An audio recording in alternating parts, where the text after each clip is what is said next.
राधे राधे, नमस्कार। एनसीबी उत्तराखंड की पहली वीडियो में आपका स्वागत है। आज की इस वीडियो में हम देखते हैं कि भारत सरकार ने 1 फरवरी को जो बजट पेश किया उसमें उत्तराखंड को क्या मिला, क्या मिल सकता है और कुछ ऐसी चीजें जो मिलनी चाहिए थी मगर नहीं मिली। पहले ये बात भी ध्यान में रखनी चाहिए कि सेंट्रल गवर्नमेंट अक्सर उन स्टेट के लिए ज़्यादा अनाउंसमेंट करती है जहां इलेक्शन होने वाले होते हैं।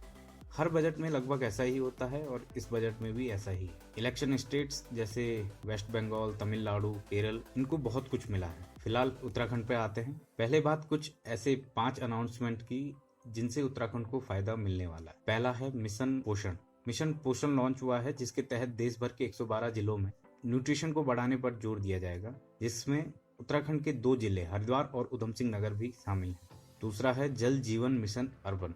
इसके तहत सरकार ने देश भर की अर्बन बॉडीज में पानी के 100% सप्लाई का ऑपरेशन तय किया है, जिसके तहत उत्तराखंड के करीब 50 सिटीज भी कवर होंगी। तीसरा अनाउंसमेंट है अमृत योजना के तहत। अमृत योजना शहरी क्षेत्रों में वाटर वेस्ट मैनेजमेंट की एक योजना है। इसके लिए भी इस बजट में अलग से बजट अलॉट हुआ है और उत्तराखंड में इस टाइम 7 शहरों में अमृत प्रोजेक्ट चल रहा है, जिसमें देहरादून, हरिद्वार, हल्द्वानी, रुद्रपुर, काशीपुर, रुड़की और नैनीताल शामिल है। अगली अनाउंसमेंट भी शहरी क्षेत्रों के लिए ही है। इसमें स्वच्छ अर्बन भारत मिशन 2.0 के तहत 1,40,000 से ज्यादा का बजट अलॉट हुआ है। अगेन उत्तराखंड में 50 से ज्यादा शहरी क्षेत्रों को इससे काफी फायदा होगा।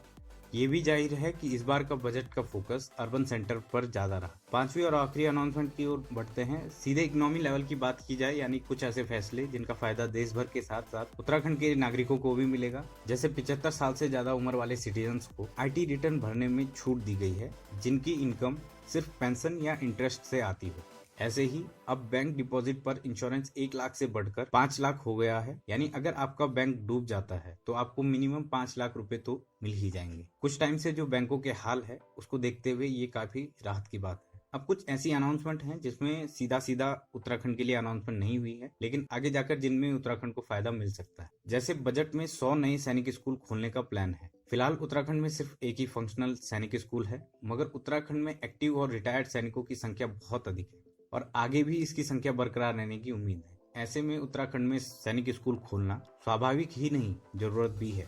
मगर अभी कहां कहां सैनिक स्कूल खोलेंगे इसका अनाउंसमेंट होना बाकी है। इसके अलावा 750 नए एकलव्य स्कूल खोलने की घोषणा हुई है, जो कि ट्राइबल एरियाज यानी जनजातीय इलाकों के लिए बनाए जाते हैं। 750 बहुत बड़ा नंबर है। अभी तक देश में सिर्फ 285 स्कूल ही फंक्शनल हैं। ऐसे में कुछ स्कूल उत्तराखंड के हिस्से में भी आ सकते हैं। अब ये तो थी बजट की कुछ ऐसी बातें जिससे उत्तराखंड को सीधा सीधा फायदा मिला या मिल सकता है, मगर उत्तराखंड की कुछ ऐसी उम्मीदें भी थी जिनके लिए सेंट्रल गवर्नमेंट ने कोई भी अनाउंसमेंट नहीं किया। सबसे पहला और सबसे पुराना मुद्दा है ग्रीन बजट का। ग्रीन बजट का कॉन्सेप्ट क्या है? उत्तराखंड का 60% से ज्यादा हिस्सा फॉरेस्ट के अंदर आता है और उत्तराखंड के इन जंगलों को बचाने के लिए अक्सर यहाँ पर इकोनॉमिक एक्टिविटीज नहीं की जाती हैं या रेस्ट्रिक्ट की जाती हैं। उत्तराखंड सरकार का तर्क है क्योंकि हम ग्रीनरी को बचाने के लिए अक्सर अपनी इकोनॉमिक एक्टिविटीज को रोकते हैं, इसके लिए कंपनसेशन के तौर पर हमें कुछ बजट अलॉट किया जाए जिसका नाम दिया जाता है ग्रीन बजट। उत्तराखंड सरकार काफी टाइम से इस ग्रीन बजट की मांग कर रही है, लेकिन इस बजट में भी ग्रीन बजट अलॉट नहीं हुआ। दूसरा अनाउंसमेंट जिसकी उम्मीद की जा रही थी वो देहरादून मेट्रो को लेकर है। देहरादून मेट्रो का प्लान काफी टाइम से पेपर्स पर है। सरकार ने देश भर में करीब 40 मेट्रो प्रोजेक्ट्स के लिए बजट अलॉट किया है, मगर देहरादून मेट्रो का नाम उसमें नहीं था। अगली जिस चीज की उम्मीद की जा सकती थी वो थे नए हाईवेज। इलेक्शन स्टेट जैसे वेस्ट बंगाल और तमिलनाडु को काफी नए हाईवेज अलॉट हुए हैं, मगर उत्तराखंड के लिए कोई भी नया हाईवे अनाउंस नहीं हुआ या फिर किसी एग्जिस्टिंग हाईवे का एक्सपेंशन भी अनाउंस नहीं हुआ। और फिर ग्रामीण क्षेत्रों के लिए कोई भी स्पेसिफिक प्लान इस बजट में अलॉट नहीं हुआ। इसके बाद कुछ ही दिन में उत्तराखंड का खुद का बजट भी अनाउंस होने वाला है। ऐसे में उस बजट में क्या क्या स्पेसिफिक होता है और सरकार क्या क्या अनाउंसमेंट करती है, इसकी जानकारी भी मैं आपको एनसीबी उत्तराखंड चैनल पर ही देता रहूंगा। इसके लिए चैनल को सब्सक्राइब करें। वीडियो अगर पसंद आई हो तो जरूर लाइक कीजिए और बाकी अपने दोस्तों से शेयर कीजिए। मैं आपको मिलता हूँ उत्तराखंड से रिलेटेड ऐसी ही किसी नई वीडियो में। तब तक के लिए thank you for watching. Radhe Radhe.